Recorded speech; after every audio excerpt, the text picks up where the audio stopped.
former president of the United States, Donald Trump, Elon Musk, others have spread stories casting doubt on what happened, fomenting conspiracy theories. What do you have to say to them? It's really sad for the country. I don't always agree with Nancy Pelosi, but there I do agree with her. We have massive differences when it comes to policy as well as strategy. But I can only imagine what it's been like with her husband just recently getting out of the hospital from having his skull cracked open by a right winger, and knowing every step along the way that not only are you worried about him potentially dying, but you're watching the right wing delighting in the attack that nearly took his life. The attacker who wanted to kill her as well. Watching the jokes literally from the children of the former president joking about it, watching Republicans dress up as the assassin. It's just sick stuff. Anyway, she has more to say about that. It's really sad for the country that people of that high visibility would separate themselves from the facts and the truth in such a blatant way. It's really sad, and it is traumatizing to those affected by it.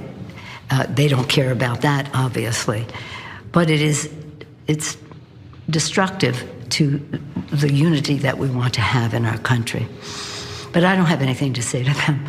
I mean, we have nothing. There would be no common ground to have any conversation with them. I agree again. Yeah, I think that at this point, sure, look, it's damaging to the unity. I think that we're way past that at this point. But yeah, it's hard to imagine what common ground you're gonna have with people who are cheering the fact that you were nearly killed. And I don't know how, as a politician, you go on knowing that there are people who not only like hope that you get attacked, but will publicly celebrate your attempted assassination. Hosts with millions of viewers a day, the most prominent politicians on the other side, feeling that they don't need to pretend that this is a bad thing, knowing that if they laugh about it, joke about it, their base is going to love them and trust them more based on that. This incident is damaging in its own right in the literal attack, Bridget, but it's just revealed really how far we've fallen as a society. It really has. Yeah, I think that when you have elected officials and other folks in politics, folks with huge platforms, really platforming and fomenting, I have to say, homophobic conspiracy theories on an attack like this, we really have a problem. And I think when you look at the actual words of the alleged attacker, he had planned to break Nancy Pelosi's kneecaps and send her to work with broken knees to make a signal to other Democrats that they can't just lie. It's political violence, and it's an attack on our democracy.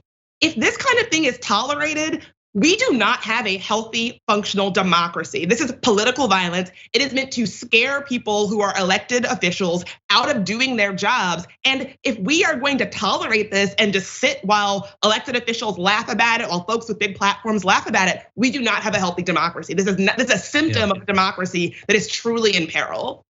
I agree, and the issue is that, like, then what do we do about it? Because the solution to these people being so clearly sick is supposed to be that they wouldn't get elected, they wouldn't win a primary, and they certainly wouldn't win a general election.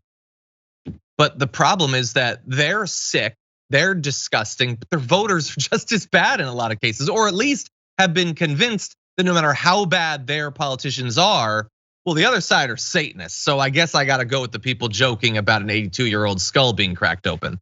And so that's the difficult position that we're put in. We're expecting people who love this stuff to put a stop to it, and that's difficult to imagine that happening. Absolutely. By the way, no, continue. Oh, I completely agree with you. And I think when it comes to sort of looking at other, like, I firmly believe that all of our humanity is connected and linked, whether these folks like it or not. And so when somebody can attack Nancy Pelosi and the response on the other side is to laugh at her pain, laugh at her husband, make homophobic conspiracy theories about what happened, I think it just goes to show, like, I believe that is a symptom, a symptomatic of a larger problem that is eventually going to come for all of us, regardless of where you are. Like, this is, I don't really even see this as a partisan thing. This is a symptom of a society that is not well, and that is going to come for all of us in the end, because all of our humanity, I believe, is deeply linked. Exactly. No, I agree. But you seem like reasonable and emotionally well. So I don't know. That's not as exciting as someone who's doing a Halloween costume where they're wearing underwear and having a hammer. So I'm gonna go with the hammer person.